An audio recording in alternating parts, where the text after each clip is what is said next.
કેન્દ્રીય ગૃહ અને સહકાર મંત્રી અમિત શાહ આજથી 3 દિવસના ગુજરાતના પ્રવાસે છે અને આ પ્રવાસ દરમિયાન તેઓ પોતાના મત વિસ્તાર અને માદરી વતન માણસા સહિત ગાંધીનગર અને સાણંદમાં વિકાસના અનેક પ્રકલ્પોની ભેટ આપશે. ખાસ કરીને માણસા શહેર માટે આ પ્રવાસ અત્યંત મહત્વનો સાબિત થવાનો છે, કારણ કે અહીં 250 કરોડથી વધુના વિકાસ કાર્યોનું લોકાર્પણ અને ખાતમુહૂર્ત કરવામાં આવવાનું છે.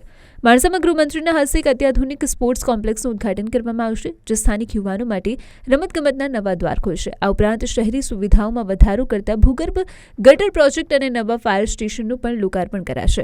માણસાની શાન ગણાતા માલવ તળાવના રીડેવલપમેન્ટ માટે પણ આજે ખાતમુહૂર્ત થવાનું છે, જે શહેરની સુંદરતામાં વધારો કરશે. માણસા શહેરને સુરક્ષિત અને સ્માર્ટ બનાવવા માટે સમગ્ર શહેરને સીસીટીવી નેટવર્કથી સજ્જ કરવાની યોજનાનું પણ ખાતમુહૂર્ત કરવામાં આવશે. વાહન વ્યવહારને સુદૃઢ બનાવવા માટે માણસા નગરપાલિકાથી જીબી સુધીના રોડના આઇકોનિક રોડ તરીકે વિકસાવવામાં આવશે. એટલું જ નહીં, કલોલથી માણસા સુધીના 12 કિલોમીટરના મહત્વના રોડના કામનું પણ ભૂમિપૂજન અમિત શાહના હસ્તે કરવામાં આવશે. 3 દિવસીય પ્રવાસ દરમિયાન ગૃહમંત્રી વિવિધ સ્થળોએ જનસભાને પણ સંબોધિત કરશે અને વિકાસના કામોની સમીક્ષા કરશે.